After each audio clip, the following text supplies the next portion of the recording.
जय हिंद दोस्तों अमेरिका और चाइना आज के दिन बिल्कुल जिसे कहते हैं कि आमने सामने हैं और हर कदम पे एक दूसरे के ऊपर किसी भी समय पर आक्रामक होते हुए ये लोग देर नहीं लगाते। ये दोनों के दोनों देश। मैंने इससे पिछला वीडियो आज ही थोड़ा देर पहले डाला। उस वीडियो के अंदर आप लोगों को बताया कि किस तरीके से चीन ने पूरी दुनिया के इकोनॉमिक सिस्टम पर कब्जा करने का एक मास्टर स्ट्रोक चला और उस मास्टर स्ट्रोक को काउंटर करने के लिए उस मास्टर स्ट्रोक ने चीन को एक तरीके से इकोनॉमिक सुपर पावर बना दिया। और उसी को काउंटर करने के लिए अब अमेरिका जो है वो एक और नया प्लान लेके आया है, B3W। अब ये है क्या B3W और किस हद तक आगे बढ़ेगा या किस तरीके से कामयाब हो पाएगा, क्या कामयाब नहीं हो पाएगा, तो उस सब के ऊपर हम डिस्कशन करने वाले हैं। लेकिन उससे पहले छोटी सी इन्फॉर्मेशन, ये कोरोना पीरियड के अंदर दोस्तों हालत सबकी ख़राब है। भले ही लॉकडाउन खुल रहा है लेकिन सबके लिए इतना पक्का है कि लॉकडाउन खुलने के बाद भी आप लोग 101% सक्सेसफुल नहीं हो पाएंगे कॉलेज जाने में या स्कूल जाने के लिए। और जिस तरीके से नए नए वेरिएंट्स आ रहे हैं और जिस तरीके से दुनिया के अलग अलग प्लेटफॉर्म्स पर डिस्कशन हो रही है, वैक्सीनेशन प्रोग्राम भले ही चल रहा हो लेकिन ये 100% सक्सेसफुल नहीं है। और ख़ासकर अभी भी सरकारें और डॉक्टर्स आपको सलाह दे रहे हैं कि आप किसी भी भीड़ भरी जगह पर ना जाएं। ऐसी सिचुएशन में दोस्तों आप लोग अगली क्लासरूम्स जो 300-400 बच्चों से खचाखच भरी हुई होती है उसके अंदर एंटर कर पाएंगे, ये पॉसिबल नहीं है। इसीलिए क्या आप एक साल अपना ख़राब कर पाएंगे? मैं एक सवाल पूछ रहा हूँ, आंसर है नहीं। तो बच्चों अगर साल ख़राब नहीं करेंगे तो अपना साल बचाने के लिए कम से कम आप अपने NCERT के कोर्स को तो स्टार्ट कर ही सकते हैं। तो हमारा एक NCERT बेसिक का कंसेप्टर प्रोग्राम स्टार्ट हुआ है ज़ीरो टू हीरो सीरीज़ के अंदर। इस कंसेप्टर प्रोग्राम में ज़ीरो टू हीरो सीरीज़ में कंसेप्टर प्रोग्राम में हमने क्या किया है दोस्तों, असलियत में आप लोगों के लिए NCERT कंप्लीट कोर्स स्टार्ट किया है 500 रुपीज़ पर मंथ में। 500 रुपीज़ पर मंथ में ये स्टार्ट किया है। तो इसमें क्या होगा, आप पूरे का पूरा कोई भी गवर्नमेंट एग्ज़ाम हो उसकी GS अच्छे तरीके से कर सकते हैं। और अगर आप UPSC और PSC का एग्ज़ाम देना चाहते हैं तो दोस्तों उसके लिए आपको घबराने की ज़रूरत नहीं। आप सिर्फ और सिर्फ एक काम करें, उसकी PT की तैयारी आपकी बहुत अच्छे तरीके से हो जाएगी और मेंस के लिए बेस तैयार हो जाएगा। तो टेंशन लेने की ज़रूरत नहीं। जल्दी से जल्दी हमारा जो नया बैच अगले हफ्ते से स्टार्ट हो रहा है उसमें जुड़ें और तैयारी करें। अब सवाल ये आता है, हम टॉपिक के ऊपर आ जाते हैं। टॉपिक में हम चाइना और अमेरिका के बारे में डिस्कशन कर रहे हैं। तो पिछले वीडियो के अंदर मैं आपको समझा चुका हूं कि चाइना ने दुनिया की इकोनॉमी पे कब्जा करने के लिए, देखो दोस्तों आप इतना समझ लीजिए, वे टू सुपर पावर।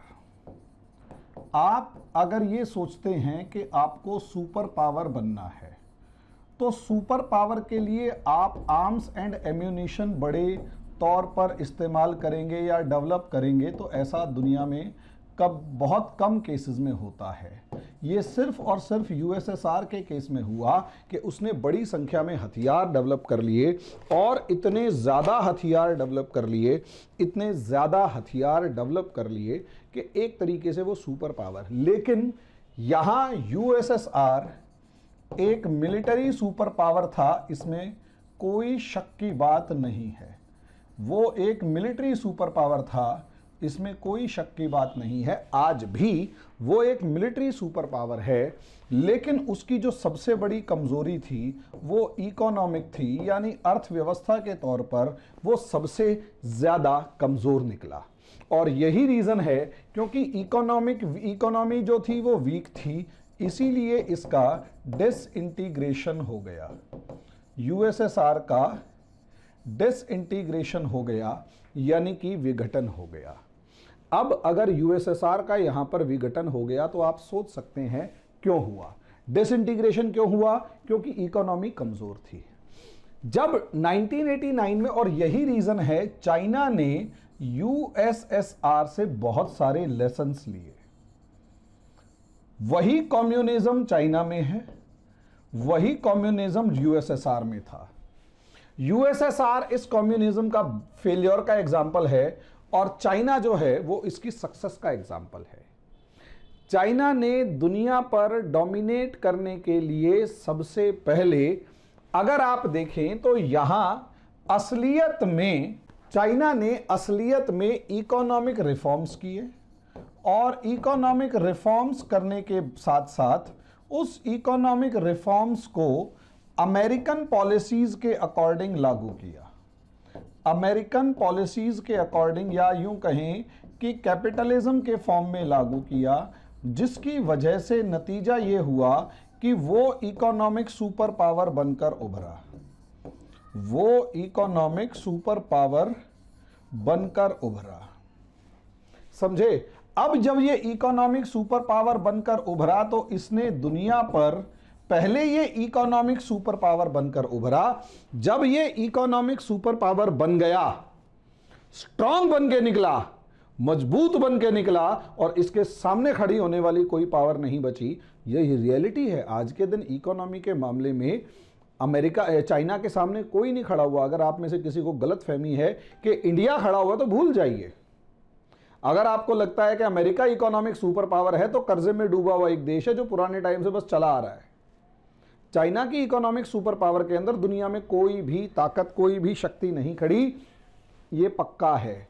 और क्योंकि ये पक्का है तो बेल्ट एंड रोड इनिशिएटिव के थ्रू अब वो कहीं ना कहीं वर्ल्ड इकोनॉमी को डोमिनेट करने की कोशिश कर रहा है, और उस वर्ल्ड इकोनॉमी का अगला मिलिट्री सुपर पावर की फॉर्म में वो कन्वर्ट हो गया।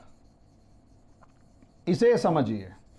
और लगभग बहुत से मामलों में अमेरिका से आगे निकल चुका है चाइना। चाइना बहुत से मामलों में अमेरिका से आगे निकल चुका है। अब क्योंकि चाइना अमेरिका से बहुत से मामलों में आगे निकल चुका है, अब अमेरिका उसको घेरने की कोशिश करने लगेगा। तो अमेरिका ने कौन कौन सी चाल चली, उसके ऊपर डिस्कशन करना बाकी है। तो दोस्तों, असलियत में अमेरिका के लिए चाइना चैलेंज किस किस वजह से है, उसको थोड़ा सा देख लेते हैं, समझे।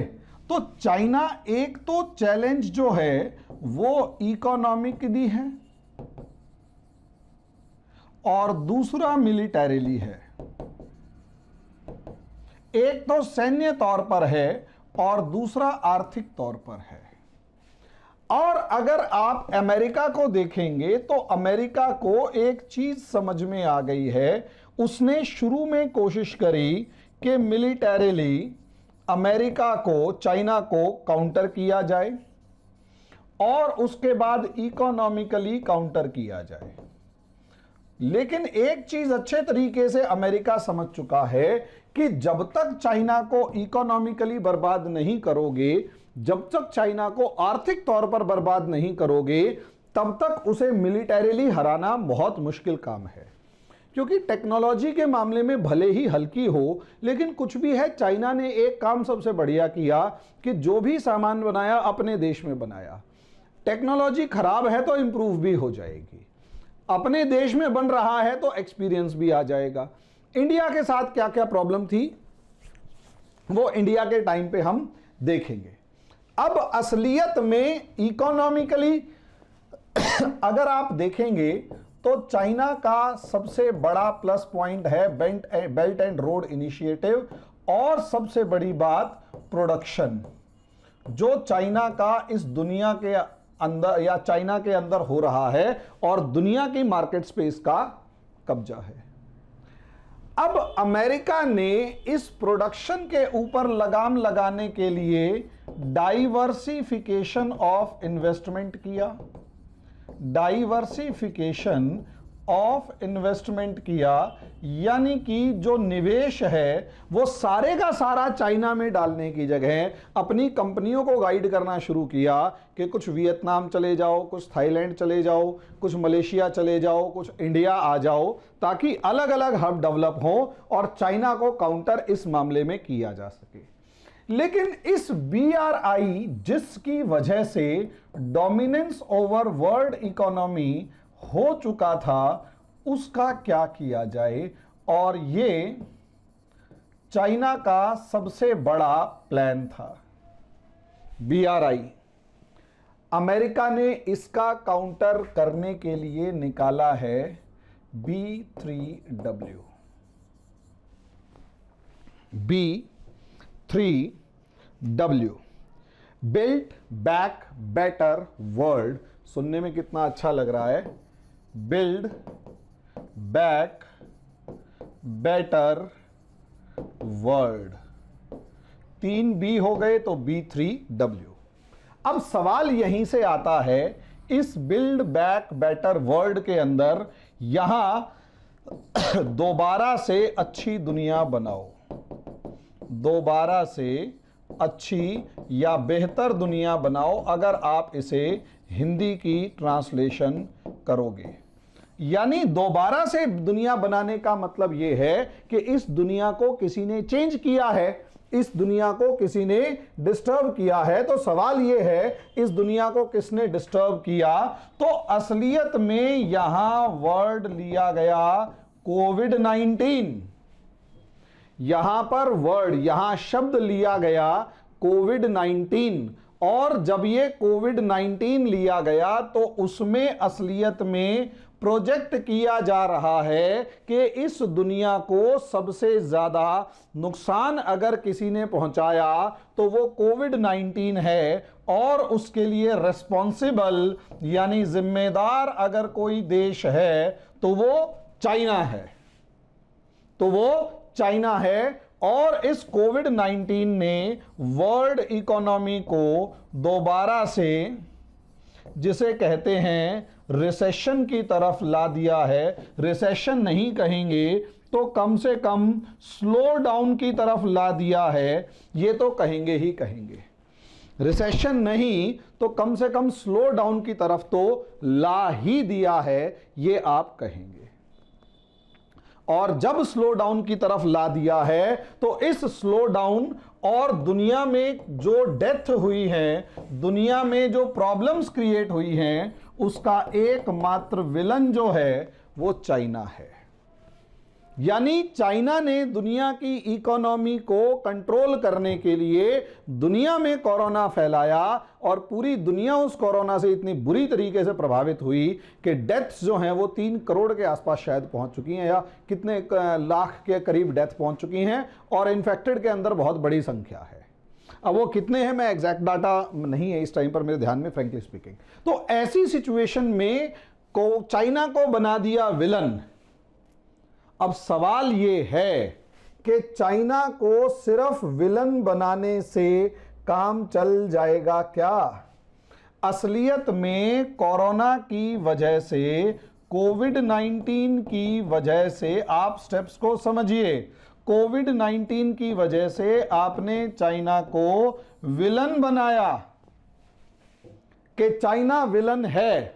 और रही बात, दुनिया एक तरीके से मानने लग गई, और इसीलिए दुनिया के अंदर एक एंटी चाइना सेंटीमेंट डेवलप हो गया कि पूरी दुनिया चाइना के विरोध में खड़ी हो गई। एंटी चाइना सेंटीमेंट कि चाइना ने फैलाया, चीन ने फैलाया, चीन ने फैलाया। अब एंटी चाइना सेंटीमेंट की वजह से सीधा सीधा एक इमोशन ये क्रिएट हो चुका है कि चीन एक विलन है, और इसी वजह से बायकॉट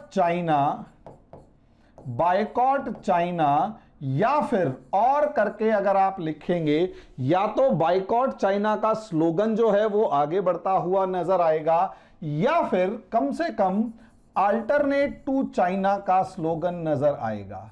अल्टरनेट टू चाइना दुनिया के अंदर अब यह दिखाई देना शुरू होगा कि अगर मेरे सामने एक चाइना का मोबाइल है और एक दूसरी किसी कंपनी का मोबाइल है, और मुझे दोनों में चूज करना है, और मेरी पॉकेट थोड़ा सा भी अलाउ कर रही है, I will support some company other than Chinese. यानी ओप्पो वीवो नहीं, मेरे पास भी सैमसंग का है। अब आप कहोगे सर आपके पास, अब भाई सीधी सी बात है, जो भी मेरे पास इस टाइम पर इंस्ट्रूमेंट है, जो ब्रांड या जो भी है, तो मैं चाइना को शुरू से प्रेफर नहीं करता। मेरा एक अपना नेशनलिस्टिक अप्रोच है इस मामले में। बायकॉट चाइना, या फिर at least up to maximum level I would try to find alternate to Chinese products. और ये अब मेरा नहीं, क्योंकि एंटी चाइना सेंटीमेंट्स है, तो दुनिया के देशों का सबसे बड़ा, दुनिया के लोगों का सेंटीमेंट सबसे बड़ा ये है। लेकिन समस्या को समझिए, एक तरफ कॉमन मासेस होते हैं, उनके साथ वो सेंटीमेंट बहुत ज्यादा काम नहीं करते, और दूसरी तरफ गवर्नमेंट्स होती हैं। असलियत में मैक्सिमम डिसीजन ये गवर्नमेंट्स लेती हैं। भाई मैं एक मोबाइल नहीं ले पाऊंगा, चलो ठीक है, हर कोई ऐसा नहीं हो पाएगा ना जो 1000 2000 5000 रुपए के डिफरेंसेस के पीछे जो एक मोबाइल सैमसंग का 27 28 या 30,000 का आ रहा है एवरेज, वही फीचर्स जो ओप्पो वीवो के हैं वो 20 या 17 या 15,000 में आ जाते हैं।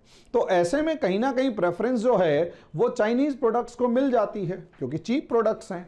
अब ऐसी सिचुएशन में कॉमन मासेस भले ही एंटी चाइना सेंटीमेंट वाले हों, कॉमन मासेस भले ही, आम आदमी भले ही ये कह रहा हो कि बायकॉट चाइना या some other things to China, लेकिन असलियत में जो देशों की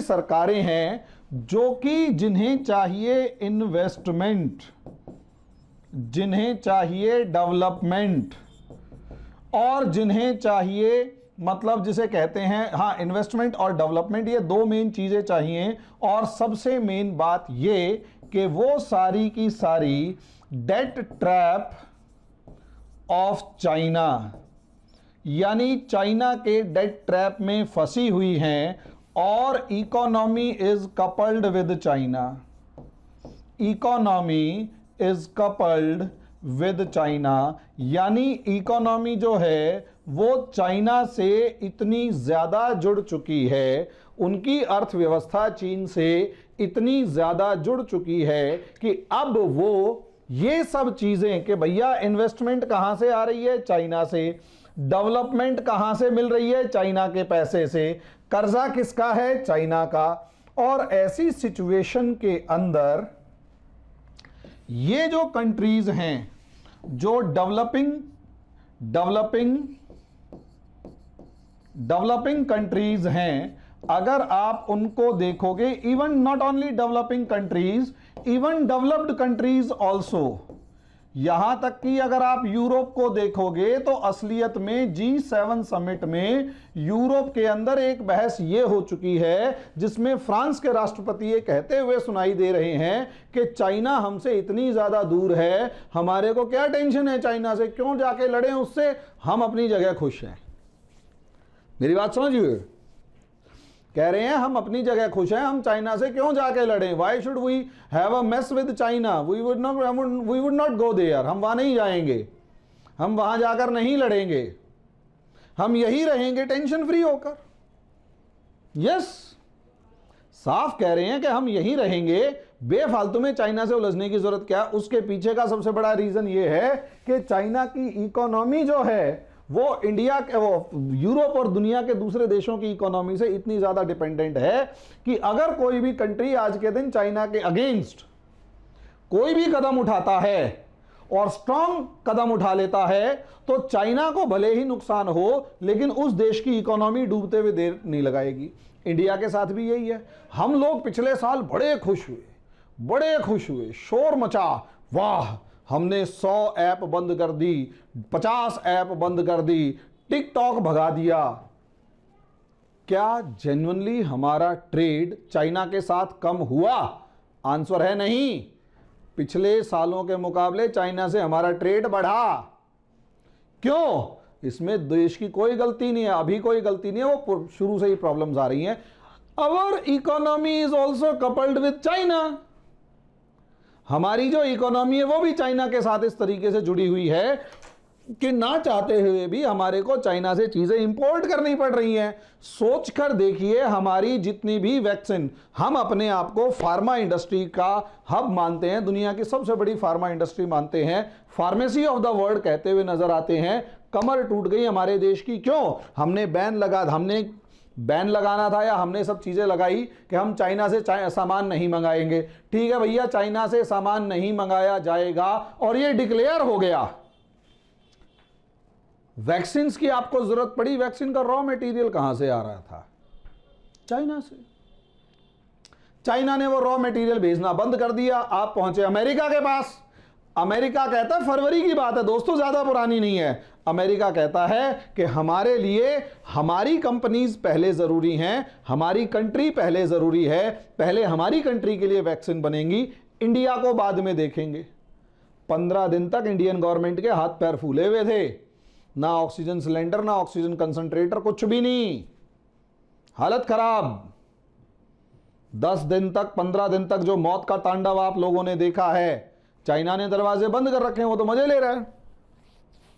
यहां तक कि सामान भेजने के लिए कार्गो जो शिप्स थे या कार्गो जो प्लेन्स थे, उन तक को आने के लिए मना कर दिया कि इंडिया नहीं जाना। सामान बेच देंगे लेकिन इंडिया नहीं जाना कार्गो लेके। अब कार्गो वो नहीं लेके आएंगे और हमारे नहीं आ पाएंगे तो होगा क्या?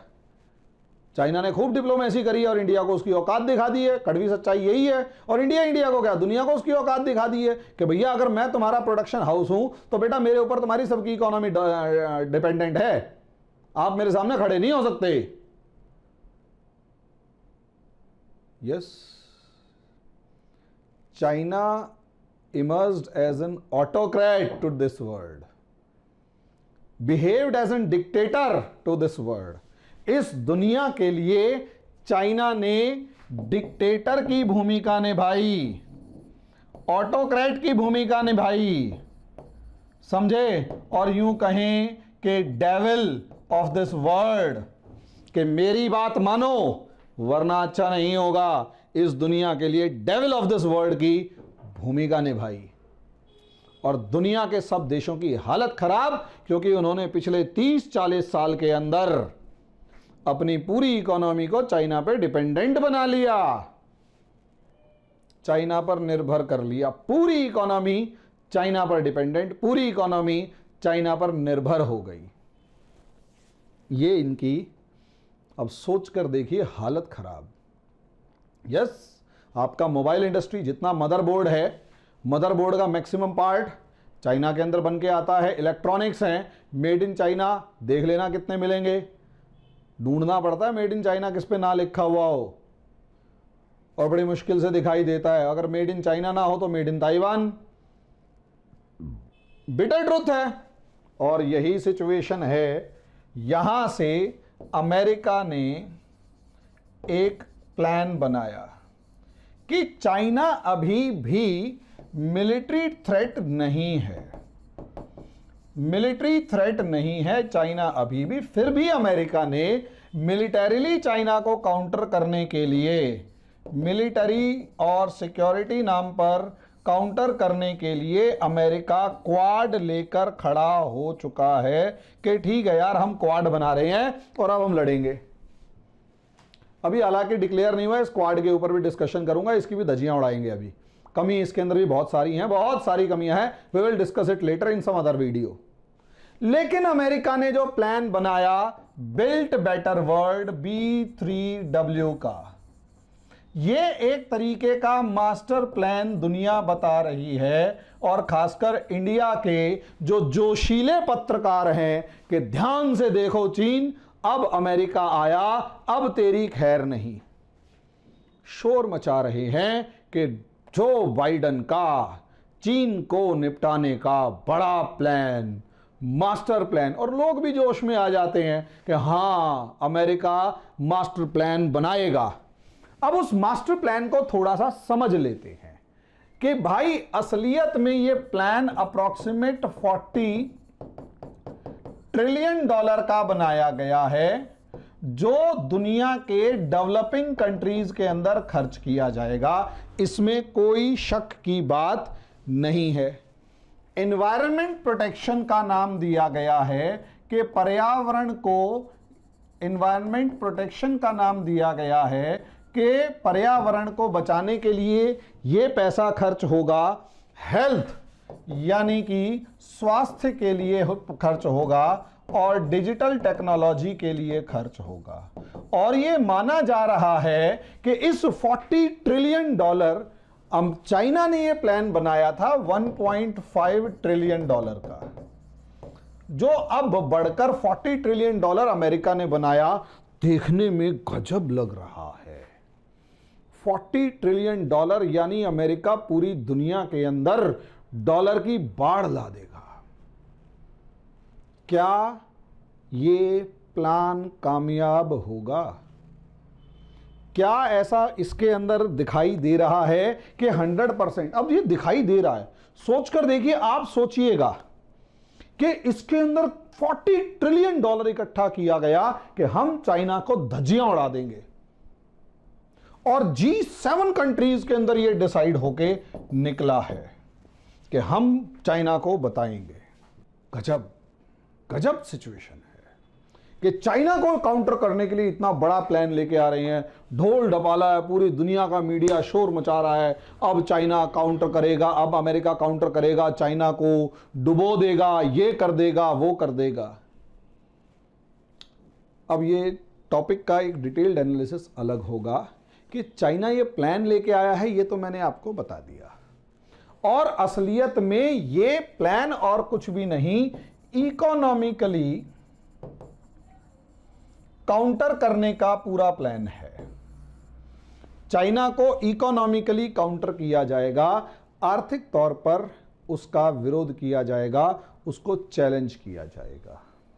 तो हम इसके आगे डिस्कस करेंगे कि क्या चाइना को काउंटर करने के लिए अमेरिका सफल हो पाएगा, ये अगले वीडियो में। ये वीडियो है चाइना को हराने का मास्टर प्लान। अगला वीडियो, क्या मास्टर प्लान कामयाब होगा।